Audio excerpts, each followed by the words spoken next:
everybody, and welcome back to the Chilluminati podcast, episode 135. As always, I am one of your hosts, Mike Martin, joined by the Leon Kennedy and Claire Redfield of LA. Oh, I'm Claire. I don't care what anyone says. I'm Claire. I was gonna say I'm Leon, so it's good. We're all good. We all got what we wanted. That was perfect. Yeah. That was excellent. Welcome back to the Chilluminati podcast. You should know if you listened to last week's episode, this is out of our hands already. So whatever Alex does, it's his fault. Email him, blame him, tweet at him, Reddit thread at him. I've just been into symbology a lot. What? No, I'm just kidding. Wait, what? I'm just kidding. 2022. This is not episode 135. This is episode 2022, part 1, part 2. The Revengeing. This is part 2 of part 1 of a two-parter that became a surprise two-parter. Right. In the midst of itself. Twos, guys. Twos on twos. Right. Twoception. Twos on twos. Yeah, twos on twos. And if you have too much money, head over to patreon.com/ChilluminatiPod, where you can get rid of it on our behalf. And it will help us out, and it will keep our show rolling, and it'll keep the laughs rolling in to your ears, which you guys probably like. This shamelessness literally made my eyes water. You know what it makes me? Lots of money each month. And I like that about it. So head on over to patreon.com/ChilluminatiPod, and you can keep this show floating right along. That's all I'm saying. I'm excited because it's a good show. I'm excited because I started off doing this as a cute idea, and I thought these were going to be like short, concise, quick. You know what I mean? Short, concise vibes. And 5 hours later, here we are. And instead, we're in part 2 of part 1, right? And next week is part 1 of part 2, right? Part 1 is that? Yeah. Part 2, part 1. How many more do we have of these? Wait, what? No, there's a part 2. There's a part 2. This is the end of part 1 today, and the beginning of part 2 starts next week. There's a part 2, and maybe it'll finish the very same week. How is there a part 2 to 2022 Tiny Mysteries? There was part 1 was going to be 1 through 11, and then it ended up being a little longer than I expected, and now it is part. How many did we get through in the first one? 6. 6? Oh my god! Yeah. See, so it's a potential cursed or clean. Remember? And that was a list within a list within a list. If you think about it, which is also in a list of episodes, twos, guys. In reality, what you're doing is you're creating a podcast representation of what the fourth dimension looks like. Yes. And speaking of representations of things from the fourth dimension, I'm going to tease that there have been some mysterious trail cam entities captured this week in the news. So if you want to head over to patreon.com for real and become a part of our little mini-sode, that's the mini-sode that's coming out this week. I'm going to talk about some wild, one of them is like going to make Jesse laugh a lot, and the other one's going to make us all go, Before we get to this, I want to say at the top here, if you want to get like weird vibes and you have, like a free week or free weekend, totally unrelated. They have not paid me to say this, but I'm in the thick of it. So now I'm forcing it upon you two and the audience as well. Go on Netflix, watch Silent Sea with me.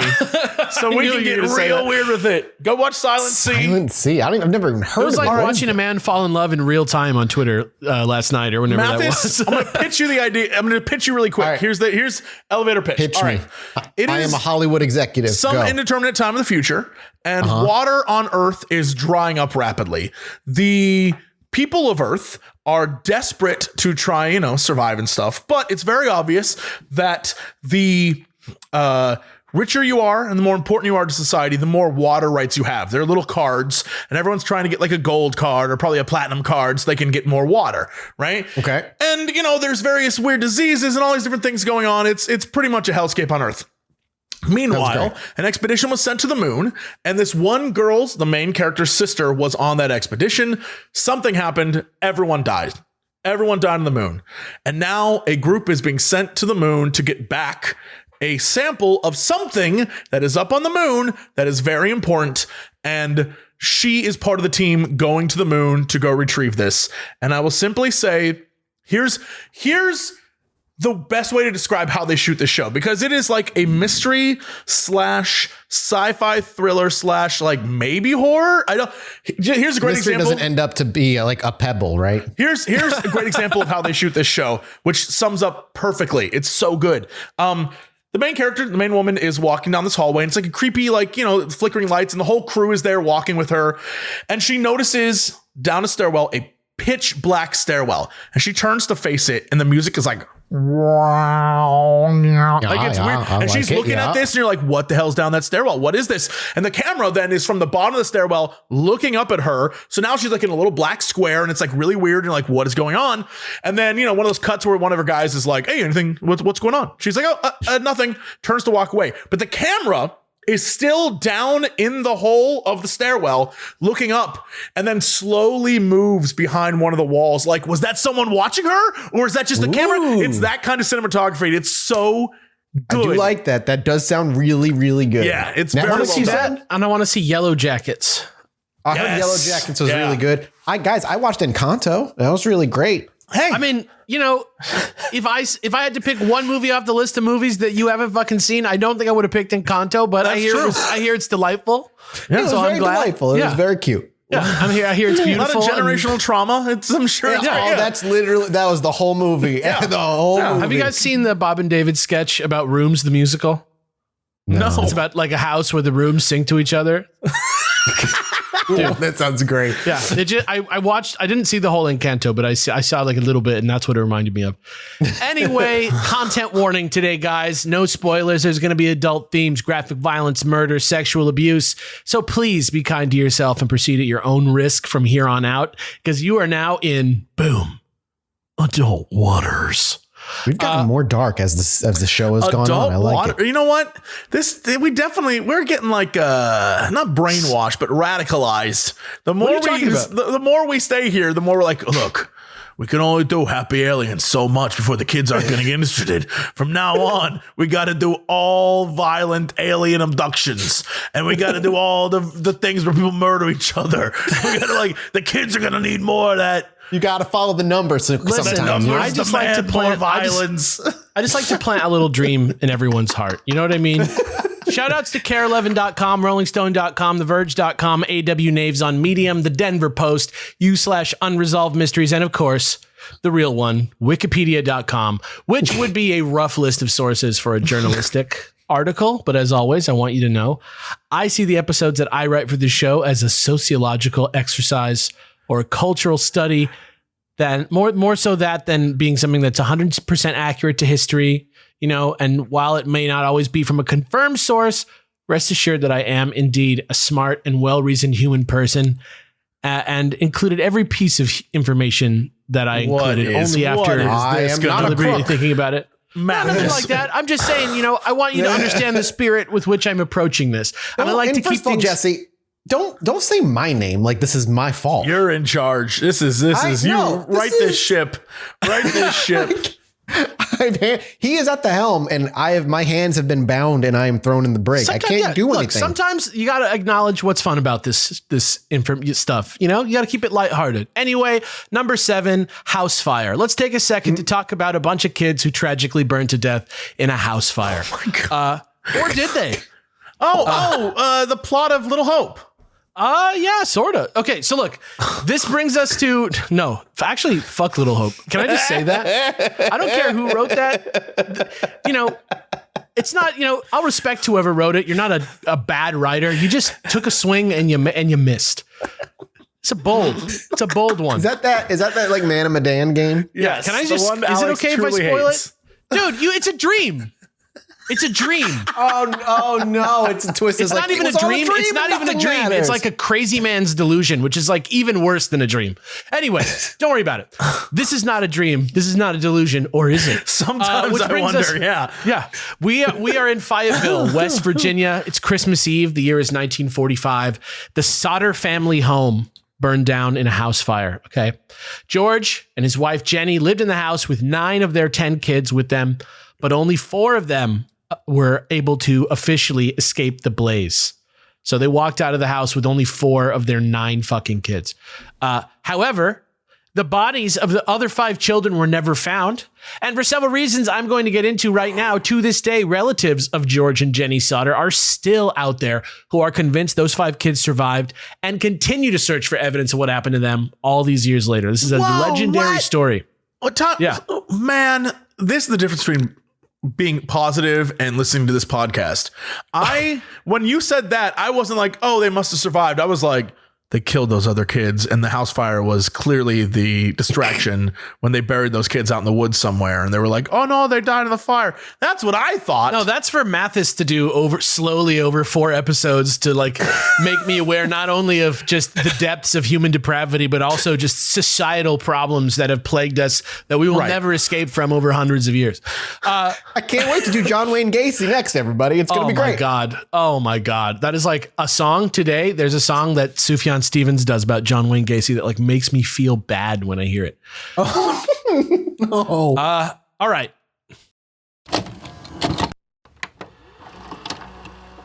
Thanks to Stamps.com for sponsoring the episode. And in going into 2022, my goals with this business are simple. Keep moving forward and try to do less unnecessary work than I need to. And that's where Stamps.com comes in. If you're a small business owner, you're busy enough as it is. You don't have time to deal with the hassle of going to the post office, and with Stamps.com, you can skip the trip and never waste another dollar or minute. Stamps.com lets you print official postage right from your computer, so you can spend less time at the post office and more time running your business. I've been using Stamps.com now for about a year, and it saved me more time and money than I could truly express, and I have no intentions of stopping using it now. Stamps.com saves you time, money, and stress. And for more than 20 years, Stamps.com has been indispensable for over 1 million businesses. Stamps.com gives you access to all the post office and UPS shipping services you need right from your computer, and get discounts you can't find anywhere else, like up to 40% off USPS rates and 76% off UPS. Save time and money this year with Stamps.com. Sign up with promo code CHILL for a special offer that includes a 4-week trial, free postage, and a digital scale. No long-term commitments or contracts. Just go to Stamps.com, click the microphone at the top of the page, and enter code CHILL. Thanks again to Stamps.com for sponsoring this episode. And Happy New Year.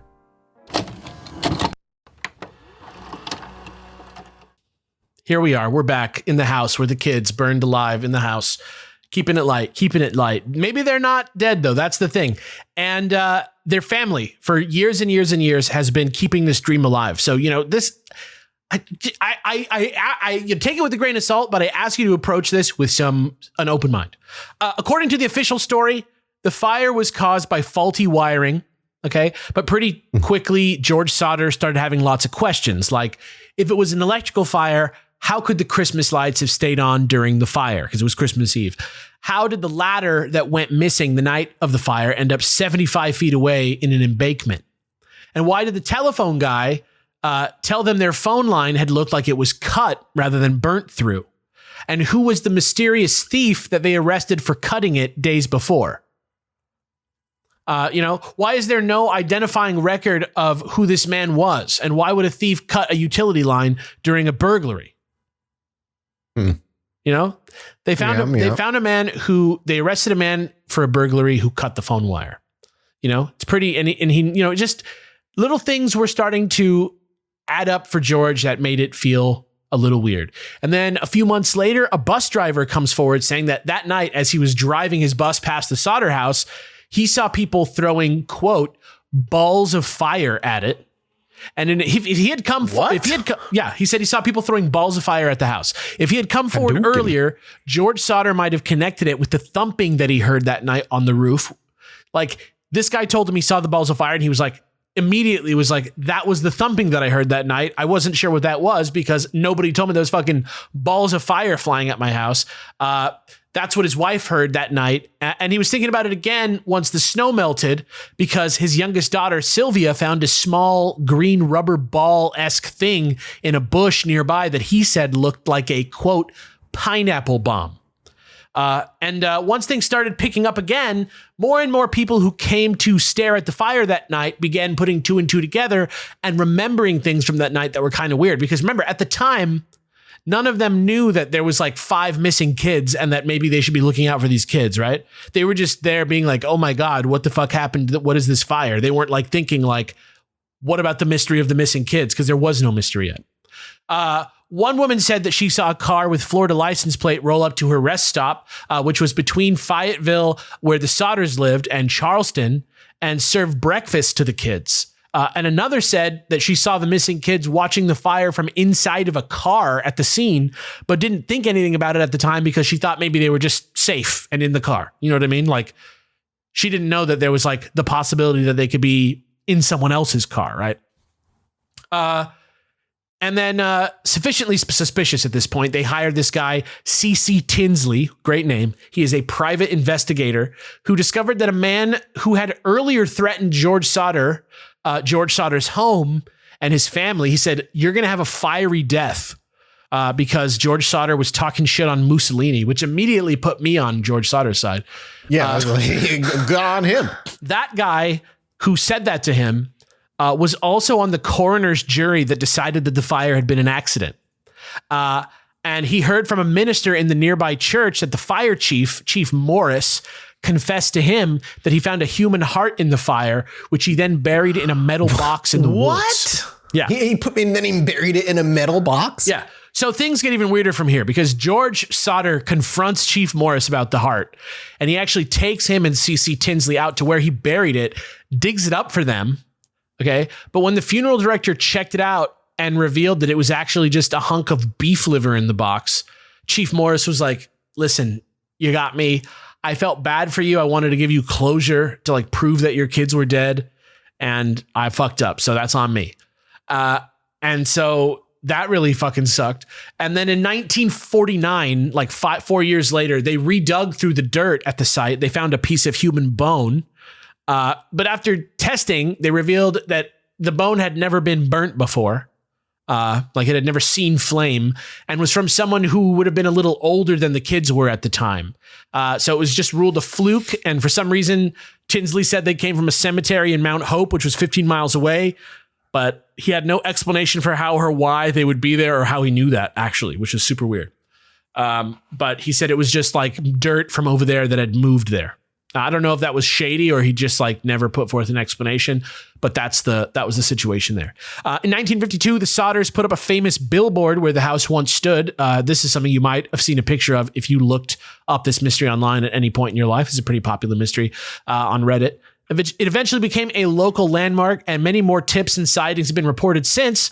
But the last one that I want to focus on, which I thought was interesting, occurred in 1967. So like over 20 years later, when Jenny received a photograph in the mail postmarked from Central City, Kentucky, of a young man in his late 20s or early 30s, but who also looked a lot like their missing son, Lewis, who was only 10 at the time of the fire.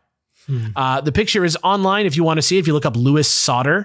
Though it probably has a wilder effect if you knew what the kid looked like when he was younger, you know, but I don't even know what he looked like. There's like a low res photo of him, so I don't know how accurate it is, but it came with a note that freaked out Jenny Soder, which said, Lewis Soder, I love brother Frankie, Lil Boys, A90132 or 35.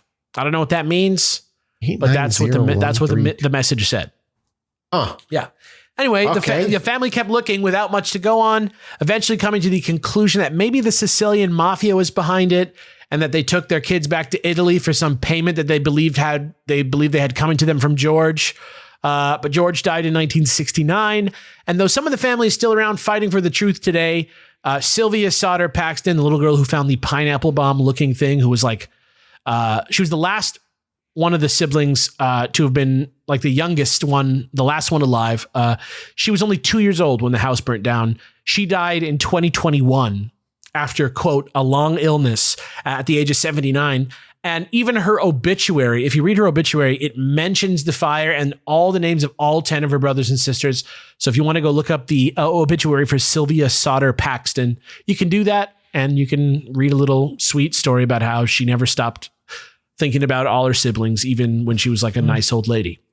And that is the Soder children mystery. What happened to those kids? Where'd those kids go? Look, I have my negative Jesse view that those kids were killed before. The fire was like set to make it be like, what happened to our kids? The thing is, it would have to be a real hot fire to burn away any evidence at all of any skeletons. And they looked pretty thoroughly. You know what I mean? And so I don't know. And I don't know, like some of those things, like the picture of the kid, like, what is that? Just like a nut sending them, like messing with that lady. Yeah, I mean, there are nuts. Yes, there are nuts. Benjamin Franklin was trolling people until after they died. Yeah, I guess it seemed just like a lot more low profile than what Ben Franklin was doing. Well, yeah, I'm just saying, some people have it. People just like to fuck with people. There are people that do that. I remember there was some story about some guy on YouTube who said he started tormenting a family that was had a unsolved murder of the mom or something in the family. He was like, I did it. And then the cops came and he was like, I was just fucking around. I'm just a fucking asshole. Sorry.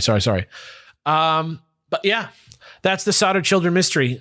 Pretty interesting one. Lots more to read on that one too, if you want to go deep. But that's what the reason that I didn't make it into a full episode is because a lot of the stuff beyond the core story, a lot of the time, just it's so hard to actually say. I was being cute earlier and being I'm all about the story and I don't care that much about how accurate the facts are. But like I say, I'm not trying to fuck you around. You know what I mean?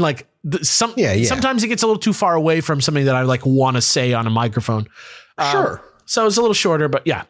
Anyway, number 8, 200 pound. You took that pillow. one so seriously.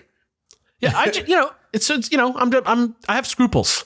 The 200 pound pillow. Thank God I don't. 8. It sounds like a lot. It sounds like a hassle. I bless it. Yeah. I wish I was as free. I wish I was free of that burden. Let's head over to a story in Mathis's wheelhouse. Don't know if either of you have heard of this one before. For all I know, we've done a whole episode on it that I forgot about. But this one takes place on August 27th, 1979, 20 miles from the North Dakota border near Highway 220 in Warren, Minnesota. County Sheriff's Deputy Val Johnson was headed down Highway 5 when he saw a bright light to the south where the 220 is. At first, he thought it was some kind of crash plane or a balloon or whatever. But then he realized that something was happening different spatially than he thought. He thought he was looking at something in the air, and that's not what he was looking at. The thing smashed through his front windshield almost, bashed its way up and bounced over the front of his car. And it said that it hit him like a 200 pound pillow. And when it hit him, he kind of passed out. And there's an actual radio call that you can see, but I thought it would be more fun if you guys read the radio call. So Jesse, you're going to be the operator, and Mathis, you're going to be Deputy Johnson, but don't worry, I made it so easy, just like I did the other day. All right, where are we doing this? Oh, I see. Okay. 407, what's your condition? I don't know. Something just hit my car. What's your condition? Are you okay? Something attacked my car. I heard the glass breaking and the locks. The brakes locked up. I don't know what's going on. So yeah, that was great. I like that. A lot of drama in that one.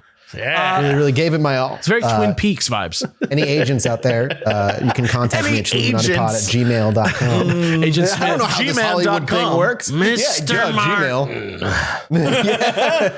That would be the most exciting day of my life. You want to join with the agents? Come on. You got to get out of there. Oh, man. Listen, just, give me Matrix powers. That's all. I'll take Matrix powers. Right? You can do it. Anyway, according to police reports, both Johnson's watch and the clock in his squad car stopped for about 14 minutes. Johnson's teeth were fractured at the gum line, and his eyes appeared to have, quote, mild welder's burns, according to the report. But probably the coolest thing about this is that you can actually go visit this squad car today in exactly the same condition it was when it got hit by whatever it got hit with that night at the Marshall County Historical Society Museum in Glendale, Minnesota. And speaking of that car, that squad car, apparently they brought out experts from the Ford Motor Company and Honeywell to investigate, because that's how serious they took this. This was a weird fucking thing that happened for reals. And nobody could make any sense of it. One of the guys from Ford said that, quote, the cracks in the glass collectively were unlike anything I've seen before. Isn't that nuts? I guess, did I miss the part where they explain how the cracks got there? Literally just the object that flew at his car and hit him, like sort of like came right at his car, bounced up, like knocked off like the front of his mirror, the front of his headlights, up on, like bounced up onto the hood, bounced once, smashed right into his windshield, and then he like, and it wasn't like a deer or anything. It was like an object. It was like an object that he thought was actually far away in the sky when he was looking at it, and didn't realize that it was like right next to him. Interesting. And it did a bunch of crazy stuff. And so they brought in experts. Nobody has any idea. And while nobody knows for sure what he encountered that night or what happened to him, it is Johnson himself who has the best take. And I'm going to let Mathis read that. He seems like he's sort of, moved on from his scary times as a police officer and is kind of mellowed out. Upon reflection, we've come to the conclusion that perhaps the creator has made other things we can't readily see or readily identify. And perhaps this is one of the things we encountered on the road. So he's just like, God did it. Yeah. God did it. He's like, yo. He's like, all right. I guess you got to get through life however you can. That's just a crazy hot take. It's like, you know what? It could have been anything. But I actually respect it, honestly, because he's like, I could have said it was a deer. I could have said it was anything. I could have said I hit a tree. But no, he's like, look, there's probably things out there that God made that we'll never understand. I'm like, you know what? That's pretty all right. I like that. I mean, if you had like the trauma of something like this where every single person in the world like thinks you're crazy. Yeah. That's possibly the best mindset that I can think of. Right? Absolutely. Yeah. And that is the story of the Warren, Minnesota UFO. And there's just nothing. It's like a baby, like a little baby. It's like the alien that shows up in the Jetsons and his little UFO. Yeah. It's like, oh, hello, dum dum. That guy. Yeah. The little green dude. Yeah. Yeah. Exactly. What the hell's his name? I don't know. Hello, dum dum. Yeah, I just don't remember his name. Yeah, he's got a big bulbous I'm gonna head. look up Jetsons alien. What's his name? Gleep Glorp? No. Jetsons pet. The Great Gazoo. The Great Gazoo. There we are. Okay. Yes. Look, another one of those mini mysteries, because they're like the bigger mysteries that I like to cover in a whole episode, but I do less of them. I do less. Yeah, they're smaller. You know what I'm saying? Mini mysteries. It's genius. All right, number 9. Tiny mini mysteries. Number 9 of 22. Blind the Wind. We're making good progress. Good progress. Yeah. Let's head back to Germany, specifically to the town of Wilhelmshaven, sometime between 1982 and 1984, when a man called Darius S., that's a shortened, abbreviated last name for privacy, was listening to a radio show called Music for Young People on the local public radio station NDR1. Very 80s Germany. Everything Music about it for young people. Amazing. Music for young people. Music for young people. Music for the enjoying of young people to dance to and listen to on their idle times. When they're resting or listening to it. All I can imagine is the Mike Myers Sprockets character. Yeah. And he would listen to this show and he would record songs that were being played onto cassettes so he could like re-listen to it. This is like something we all used to do. You know what I mean? Yeah. Yeah. For sure. It's called making a mixtape. You do it for yourself and loved ones. Yeah, kids. and it's a very personal act. To him, the tapes were precious. Like I say, he listened to them a lot for years and years. And one of those tapes, the one that's of interest to us, is simply called Cassette Four, which has some then new but now familiar faces on it, like some band like The Cure or XTC. But a list of songs he liked to call his unknown pleasures, which were 25 like deep cut songs that he'd stockpiled over the years that were like, those songs that they're on the radio, but over the years they get played less and less, while some songs, live 20, 30 years. One-hit wonders. Yeah, well, just songs that didn't make a big splash. Let's put it that way. But they never entered the zeitgeist. One of the songs in particular had captured the imagination of Darius and his sister Lydia, and which I'll share with you guys right now so you can listen to the song and tell the people what it sounds like. Okay? So here is a link to the song. Right. And just give us a little play-by-play of how it is. You won't have to listen to the whole thing, but just kind of, you'll get it. It's pretty clear what kind of vibe it is. To our song. What the hell? It's like the Beach Boys or something. Okay. Am I not correct? to me, like a slower. to me, it's No, like it's definitely not the Beach Boys. to me, it's like very 80s, like Yes. sort of like new wavy, like something that would be on the Vice City soundtrack. Yeah, Vice City for sure. Yeah. I can definitely see that. Yeah, something like that. But it's very like kind of generic sounding, kind of like maybe not an English speaker talking. I'm not sure. Like, what do you think? What describe the singer to people? Like a God. deeper voice. It's kind of in the same vein as like a imagine like Flock of Seagulls, but with Yeah. a deeper voice.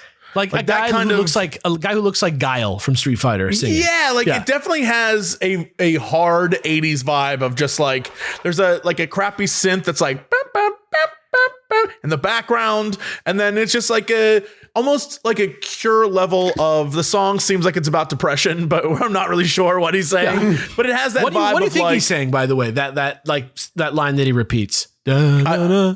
not a clue. No clue Yeah, what he's saying. I could not even Well, guess. so the name of the segment, number 9, it's called Blind the Wind, because that's what some people think he said. Some people think he's saying like the wind. A lot of different theories about what he's saying. It was English is what I was listening to. Maybe. Hold on. I think so. I think it's English. I just think it's got like a slight accent on it that kind of the way, like how the Strokes do speak English, but like the way that he just kind of says the lines without worrying whether you can really understand what he's saying. Right. Has that kind of vibe to it. There's a lot of, if you go online, there's a lot of guesses as to what the words are to this song. But yeah, pretty low vocals in the mix, pretty like actually just like kind of like amateurly mixed in general, kind of low, sounds like a demo. You know what I mean? But anyway, in 2007, Lydia convinced Darius, and I'll put this on the subreddit if somebody reminds me. It's called Blind the Wind, like the wind. You can find it on YouTube. Anyway, in 2007, Lydia convinced Darius to let her put a clip of it online, thinking that the mystery would quickly be solved. But there it languished in sub 10K view purgatory until 2018, when a 16-year-old kid from Brazil called Gabriel da Silva Vieira, Gabriel da Silva Vieira, finally posted it to some mystery-minded Reddit communities, eventually drawing the attention of Wang's Tales from the Internet show and becoming a full-on viral sensation. Everybody knows who Wang is? You guys know this? No, I don't, but No. I can easily find out. Yeah, he's like I bet you a lot of people who listen to this show know about Wang's Tales from the Internet. He's like a guy who sits in front of his webcam and like tells you about mysteries. I'm sure everybody knows this type of channel. Eventually, somebody emailed Lydia for the full version of the file and turned around and leaked it in full online, which is why we can listen to it today. But nobody on Earth, not even the DJ who probably played it on the radio in the first place, who was a guy called Paul Baskerville, by the way, has any idea who it is that wrote or recorded this song, exactly what the lyrics are, or if it's possible that a radio single of it is sitting somewhere in one of Paul's stacks of over 10,000 vinyl records, just like this, that you sort of build up as you are like a radio producer, right? So there could be like an official version of this somewhere in his collection, but other than meticulously going through this collection, which I don't think he's into, that's the only possibility. Are you sure this isn't one of those like fake Beatles things? No, this is a real thing. Because This is a real. Are you sure it's a real song and not just a song that was recorded, then recorded over on a tape, and then I put online? guess I'm not 100% sure, but the amount of like scrutiny that this song has been through for it to But just not no be, one knows where it's from. No one can figure it out. Yeah. Paul does say he played songs that snuck over from East Germany over the wall sometimes because it was the 80s. So there was still the wall up, but nobody's even really sure the voices on the track sound like they're German, almost Interesting. maybe like it's like a British person. I'm not sure. Yeah. It's all just one big long shot. Theories and sightings abound. At one point, it was said that the track was, quote, the B-side of a demo tape, whatever that means. The B-side of a demo tape doesn't really make sense to me. Why would you have a B-side on a demo tape? It's not like a single. I mean, I don't know, whatever. Doesn't matter. From a German band who broke soon after that called Deine Lakaien, like a band from that time called Deine Lakaien, that maybe it was like a demo of theirs that got played on the radio sometime. But according to various people who look into this, that's not a super like likely one anymore.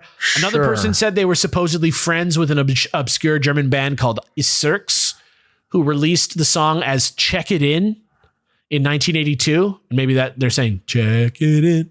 I don't know about that though. The lead singer of that, I'm looking up Check It In song. yeah. The lead singer is dead. But other than confirming that the band did exist at one time and that their lead singer did in fact die, nothing else can be proven about their connection to the track because this song doesn't seem to exist anywhere. Is Cirque's Check It In. But that's what I'm they like say. deep into the comments of this video right now. Yeah, that's what they say.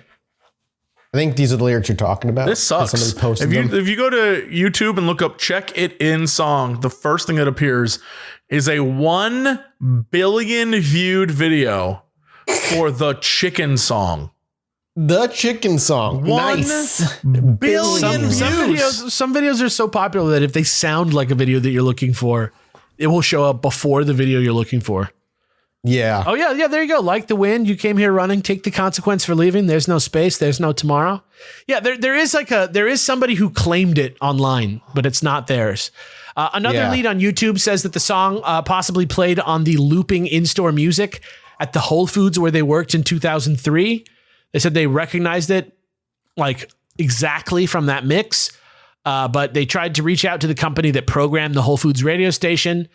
Weren't able to contact them, so that's unfortunate. But yeah, almost 40 years later, it's just crazy that any piece of media out there could exist that can't be traced to at least some sort of definitive origin. But for something to have been played to so many people in such an official capacity, having no record of it at all is pretty frustrating, pretty amazing, pretty mysterious. It's not the only piece of lost media out there, but it's an interesting one. And I think if you like stuff like what we do, looking into lost media is like a very adjacent sort of like pursuit for people who want that late night up at 2 a.m. researching feeling. So that's just something. I love you. Feeling. There's a theory that I'm reading right now that I think is super interesting and it seems feasible to me, but I'm just going to run this by you because I think this is great. This is so neat. All right. Due to the singer's voice, I believe it's definitely Eastern European, and I believe the band is from Hungary for 2 reasons.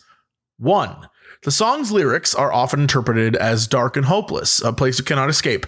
Hungary, during this time, 1982, 1984, was under communist control and fits the lyrics very well. I researched this and found out that many punk and new wave bands from Budapest, or Budapest, as Marvel would say, their demo tapes were sent to Western Germany in hopes of success. This also backed up by a few NME articles about punks being locked up as they did not meet government perversion standards with older music. They're all from around 1984, the same year this song is purported to have existed. So I think that's pretty interesting. It could have been from like Beyond the Wall. Yeah, and I can definitely back up the Eastern European vibe, as I have a lot of relatives from that part of the world who sound like this. Interesting. I like that theory. I think that's super. Like, there could be tons of lost music that we'll never know about simply because of the time period. Yeah. There's a great episode of like, I can't remember if it's Reply All or Radio Lab or something like that. That's like exactly this. There's like a song and they like go really, really galaxy brain deep to like find out the song. I'm not going to spoil whether they find it or not, but you should check out. I think it's a Reply All. But that's number 9. That's Blind the Wind. Number 10 is called Starlight, but it's spelled the 50s way, like Lite. Like the beer. Right. Yeah. Thanks to Felix Gray for sponsoring this episode. And you've heard me say it 1,000 times already. I really love my Felix Gray glasses. The blue light filtering has helped with my headaches, my sleep schedule, and a bunch of other things. And 5 years ago, Felix Gray went out of their way to create the eyewear that could improve daily screen time the most. Since then, Felix Gray has been on a mission to create a better relationship with technology and your eyes. Felix Gray lenses filter 15 times more blue light that can make screen time tough on the eyes and disruptive to sleep. And you might be wondering, oh God, how do they do that? Well, it's simple. Most blue light glasses put the blue light filter over the lens once the glasses are made. But Felix Gray builds that blue light filter as part of the lens, therefore making it an essential part of the glasses. And you can start the new year off on the right foot with Felix Gray. All you got to do is use our URL, felixgrayglasses.com/chill. Non-prescription and prescription are available. Check them out at felixgrayglasses.com/chill. That's FELIXGRAY glasses.com/CHILL. Free shipping, free returns, free exchanges. felixgrayglasses.com/chill. Up next, a mini mystery that's not about an event or a person, but rather a magical, almost flubber-like substance. Flubber? Starlight. Whoa! Sort of. Yo. Sort of. Not like in the same way. It doesn't have the same properties as flubber, but it is as amazing as flubber. Yeah, just as good. Yeah. Starlight is an intumescent material, which means it swells when it is exposed to heat and increases in both volume and density, which makes them great for applications involving protection from high amounts of heat. Okay, so it's like a heat protection material.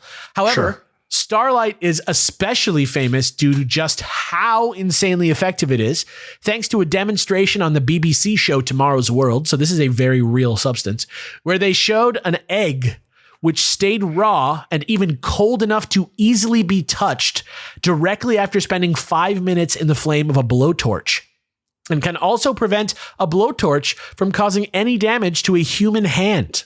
What? Yeah. And that was not even close to the end of Starlight. Starlight has also easily withstood a plasma torch, normally used to cut through 18-inch thick steel. It can render warheads, which can usually hit over 900 degrees Celsius in less than 10 seconds, incapable of rising above 40 degrees Celsius, and has even been said to have weathered lasers that produce temperatures in excess of 10,000 degrees Celsius. So I need to cover my whole house in this stuff. Yes. Starlight is definitely real. That is not up for debate. But what exactly it's made of is not public knowledge.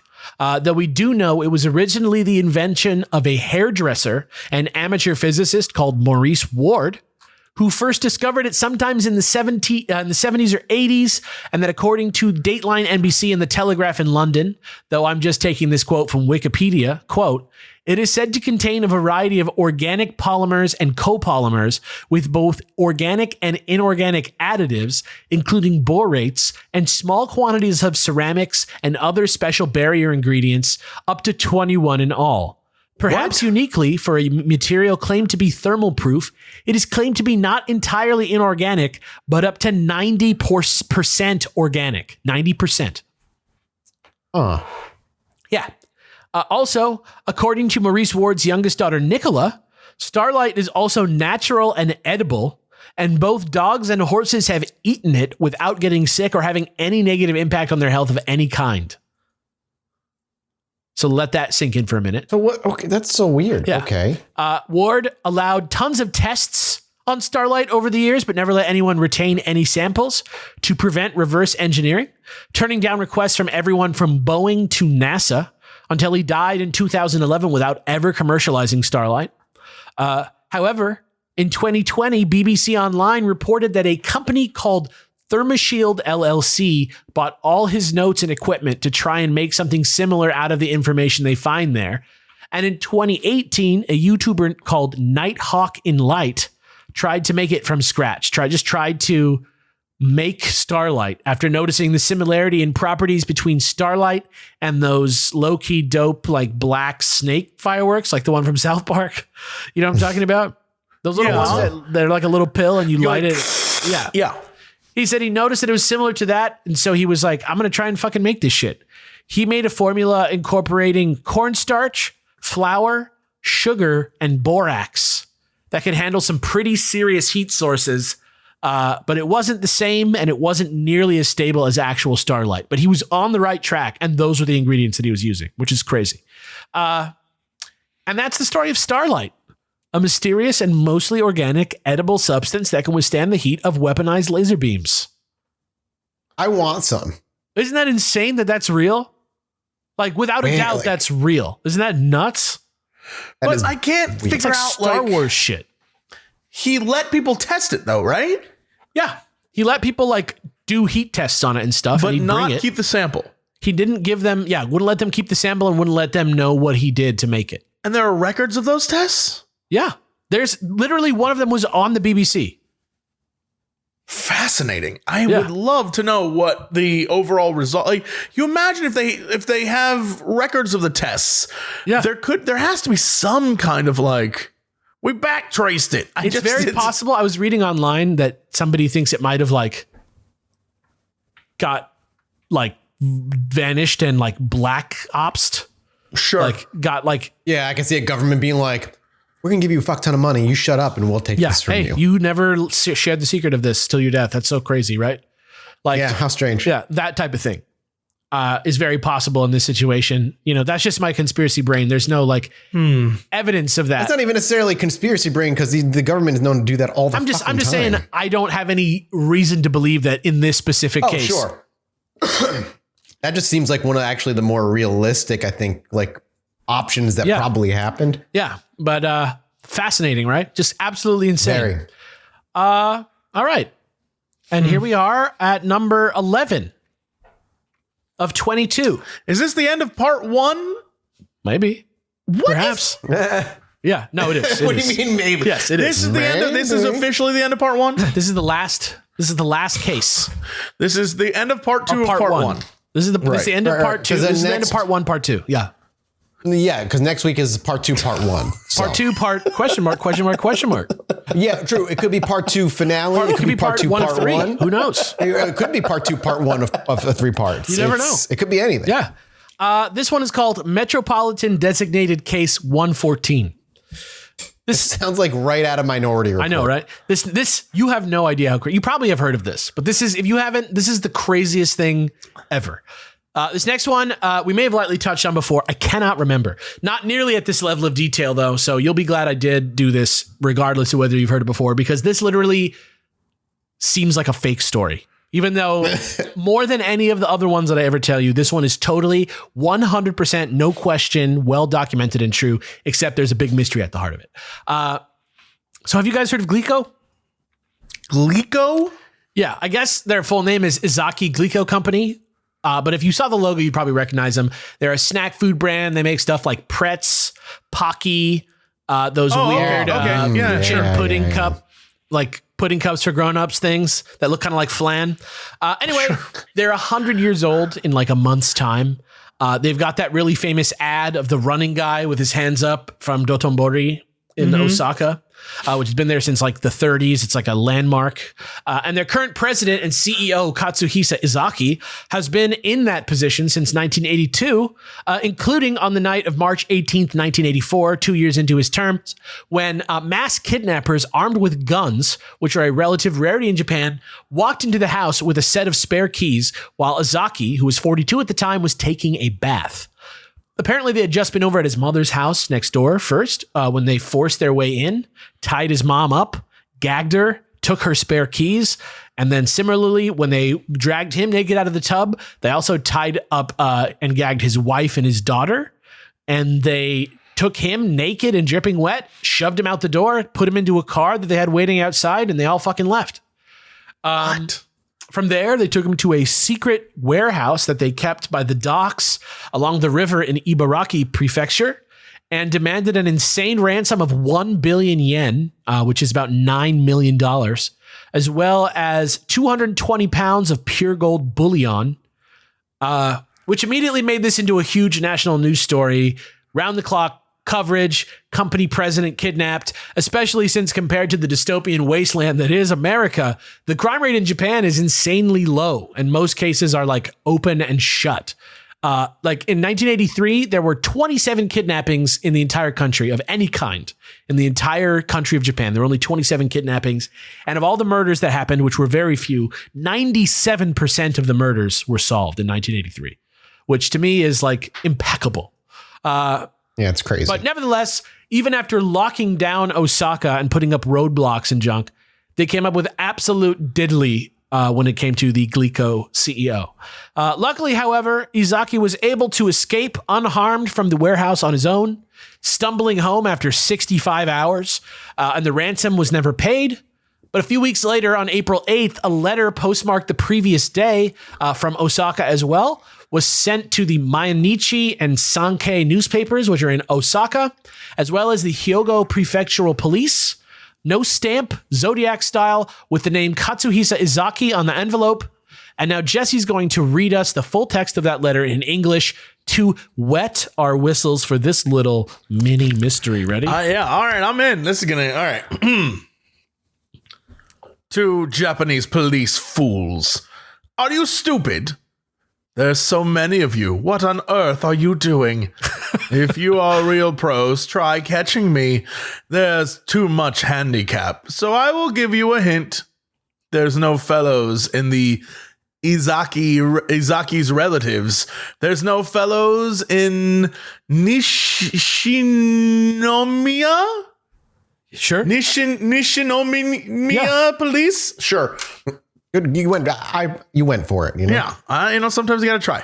There's no fellows in Flood Fighting Corps. Car I used is gray. Food was bought at Dai. If you want a new info, beg for it in the newspaper. After telling you all this, you should be able to catch me. If you don't, you are tax thieves. Shall I kidnap the head director of the prefectural police? So This guy's a villain. This guy is a true villain. Bond villain. Yeah. And from this point, over the next 18 months or so, the National Police Agency of Japan would receive over 100 nasty, taunting letters like this from the criminal group, each one signed Kaijin Nijuichi Menso, which translates roughly to something like the monster with 21 faces. Ooh, Yeah. that's a hell of a fucking name. Yeah, that's great. Yeah. I love it. Not only is this an awesome super criminal name, it's also probably a reference to a detective novel from 1936 by Japanese mystery writer Edogawa Rampo, which is actually just a pseudonymous rough Japanization of Edgar Allan Poe. And the real author's name is Hirai Tairo. But the book is called The Fiend with 20 Faces, and it's about a Armistead Lupin-esque gentleman thief, master of disguise / nemesis character who is the nemesis for the private eye Kogoro Akechi. And while it seems pretty scary at first, it's actually more like a kid's mystery series where the detective is like gone for the first half of the book and the boys detective club like track him down and then they get like caught up and then Akechi's back and he saves him and like takes the guy down. That's like kind of the formula for those. But yeah, around the same time that first letter went out in front of the Izaki Glico Company offices, 6 cars were mysteriously set on fire. And about a week later, back at the warehouse where they were keeping Izaki, somebody found another note threatening Izaki, along with a container filled with hydrochloric acid, making it clear that things had really only just begun.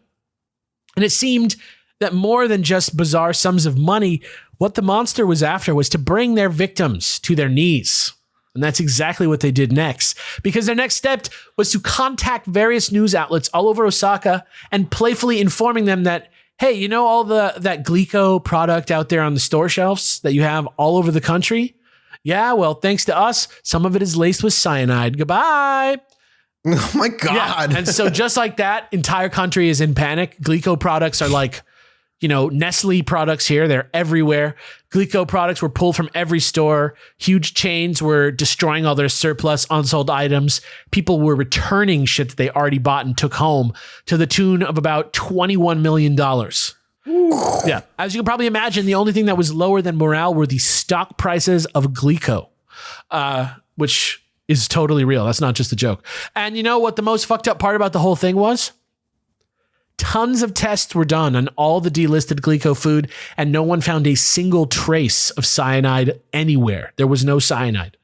I was gonna say a little earlier, I wonder if they just called it in to fuck with like their profits. This is like and their razor whole blades and company. apples kind of vibe. Yeah, exactly. Exactly like that. But that's not even... I was afraid of that as a kid. Yeah, me too. Not even close to the end of the story. Letters were still flooding in 4 or 5 times a month, absolutely dunking on the National Police, taunting them with frustratingly obvious clues. But now they were targeting another snack and candy manufacturer, the even older 122-year-old Morinaga and Company, who famously started the Japanese Valentine's Day tradition. I forget what they're called, Gyaku Chakos or something, where the women give men chocolates on Valentine's Day. Started in like Yo, can we start 1960. that here? I'm down. Yeah, it's literally like the Morinaga. It's like the KFC Christmas thing. It's like they have these chocolates that you buy and you give them to dudes. That's their thing that they're famous for. But they're famous for a lot of things. But wildest of all, they said that the main reason they were moving on from Glico was to give the CEO Izaki a break after living in shame for so long. But I'm also going to have Mathis read an excerpt from one of their letters to draw us a better picture of their vibe. And I kind of strung a couple quotes here together, so bear with me. Okay. In our group, there's also a 4-year-old kid. Every day he cries for Glico. It's a drag to make a kid cry because he's deprived of the candy he loves. Anyway, Japan is getting hot and humid, and we're headed to Europe or one of those places. Let's bring Pocky, the traveler's friend. Delicious Glico products. We're eating them too. See you in January of next year. Yeah, so basically they were like, oh man, we're totally ruining this guy's life. Let's just give him a break. And you know what? We got a kid with us and he likes Glico stuff and he wants to eat it. So let's go ahead and put it back in the store. Glico's all around. Like literally, that's what they're doing. Like some fucking true Dr. Evil shit. But yeah, almost immediately after that happened and they like broke up with Glico, Morinaga gets a call demanding they pay the monster with 21 faces what would be about $400,000 in US dollars. And understandably, Morinaga's like, hey, he got a better deal than the other guy. Yeah, well, they're like just cold call threatening them. And they're like, no. So another letter goes out to the paper. And here's another one for Jesse to read. To moms throughout Japan. In autumn, when appetites are strong, sweets are really delicious. When you think of sweets, no matter what you say, it's Morinaga. We've added some special flavor. The flavor of potassium cyanide is a little bitter. It won't cause tooth decay, so buy the sweets for your kids. We've attached a notice on these bitter sweets that they contain poison. We put 20 boxes in stores from Hakata to Tokyo. Yeah. So I know Jesse's putting on a voice there, but I think it's the right voice. Oh, yeah. Yeah, it's right up there. It's perfect. Yeah. This time, though, it was real. There really was cyanide. They really did find choco balls and angel pies with scary then, but now hilarious labels on them that read, quote, danger, contains poison. You'll die if you eat this. Signed, the monster with 21 faces. And if that this is like a Batman I know, villain almost. That's what I'm saying. This guy It's like straight out of like Gotham City. and if that wasn't wild enough, they say also, next time there won't be any labels. And there's going to be 30 boxes. So literally same fucking thing happens again. Glico, Morinaga gets Glico'd now. Absolutely bodied. Their products are boycotted, rejected by all major retailers. Their stock fell by almost 25%. And now letters start going out to tons of other companies asking them for money. And some companies did comply, but nobody ever completely retrieved the money. Nobody ever actually came to retrieve the money, though there were a few close calls, including one time at a train station in Tokyo where officers lost sight of a fleeing subject near one of the drop-off points. According to the police, this was not as fun as I'm making it sound in this story at all. In fact, horribly, tragically, Superintendent Yamamoto from Shiga Prefecture was so embarrassed and ashamed of his department's performance that on the night of August 7th, 1985, a little year and a half or so after this whole thing went down, he walked into his backyard, dumped a bottle of kerosene all over his body, and burned himself to death in shame. No, that's not going to do you any good. Yeah. You know, you're just going to get really burned and die. And, you know, shortly thereafter, whether or not the reason they gave is true, here is what they said about the situation in the last letter they ever ended up sending. This one's for Mathis to read. And, you know, maybe Superintendent Yamamoto made a difference. I don't know. Don't let bad guys like us get away with it. There are many more fools who want to copy us. No, career Yamamoto died like a man. So we decide to give our condolences. We decided to forget about torturing food companies. If anyone blackmails any of the food-making companies, it's not us, but someone copying us. We are bad guys, which means we've got more to do than bullying companies. It's fun to lead a bad man's life. And with that, they never were heard from again. In the Time Times, to lead a bad man's life. What the fucking hell? badass. It's like I love being a bad boy. it's like DB Cooper, but the Japan version. And they didn't get any money. They left it. Yeah, I know. In the time since that letter was received, oh, that's very Japanese. In the time since that letter was received, not even a single arrest had ever been made, though there were 125,000 suspects interviewed. Everyone from Yakuza to North Korea to some kind of crazy inside job by Izaki or one of his employees. Nothing ever even came close to a lead. And in fact, there were only 2 leads of any kind in the case ever that weren't just clues written in the letters, which may or may not have been lies, obviously. The first one was a nondescript man in a Yomiuri Giants cap who was seen placing a Glico chocolate onto the shelf around the time of the cyanide scare. And since he showed up on a security camera, that guy was known as the videotaped man, which is a fucking cool ass. Very detailed. Yeah. And the second clue was a man from the train station who got away. The same event that the superintendent burned himself alive over was police were pretending to be employees of another one of the companies that they targeted, Marudai, headed to one of the drop-off points with a bag of money. On the train, they see a man acting suspiciously because they also have costumed officers watching the drop-off happen. So they have like a couple that's actually cops on the train, and they see this guy who's acting really weird on the train, and they sort of like, based on how he was acting, they sort of felt like he was there to do what they were doing, kind of just keep an eye on the drop and make sure it wasn't shady or something for the whoever was actually going to pick it up. And they were like waiting for a flag on the train from somebody to drop the money, but the flag never came. So they had their eyes on this guy, and basically the cops called him the Fox-Eyed Man. And if you look at the sketch they made, I can totally see where they're coming from. Just look up just Google Fox-Eyed Man. You'll see it. It's like a police sketch of a Japanese dude. And anyway, this dude showed up again during another handoff involving the House Food Corporation. So it's pretty likely that this guy was involved in the actual crimes, but he got away again. And once the letters and crimes dried up, they eventually just had to stop looking. And, it's a place where not a lot of serious crime happens. So they were kind of eager to move past it. And so that's kind of what happened.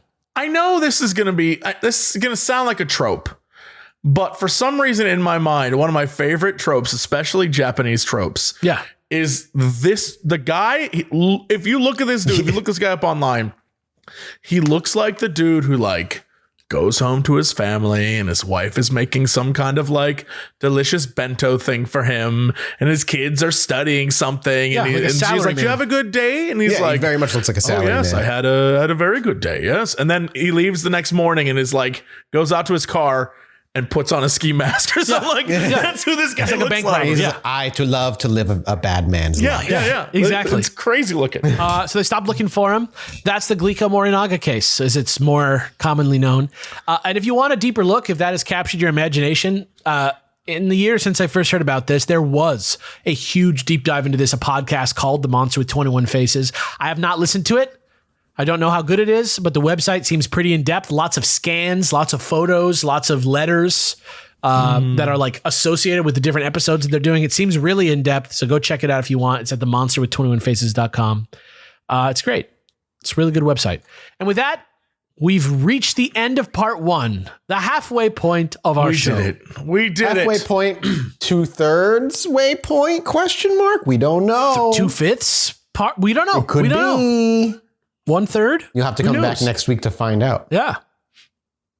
Yeah. All right. Well, that's it for us this week. We're off to do a mini-sode, which has some amazing articles, I think, coming, /videos. I think I know what Alex is doing. I'm really excited for it. Jesse said he has something that hooked him right away.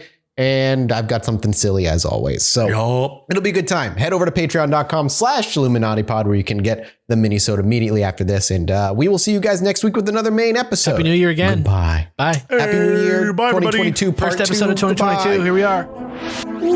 Anyway, me and my wife were sitting outside indulging on our porch one night, enjoying ourselves. I needed to go to the bathroom, so I stepped back inside, and after a few moments, I hear my wife go, "Holy shit, get out here." So I quickly dash back outside, and she's looking up at the sky in awe. I look up too, and there's a perfect line of dozen lights traveling across the sky.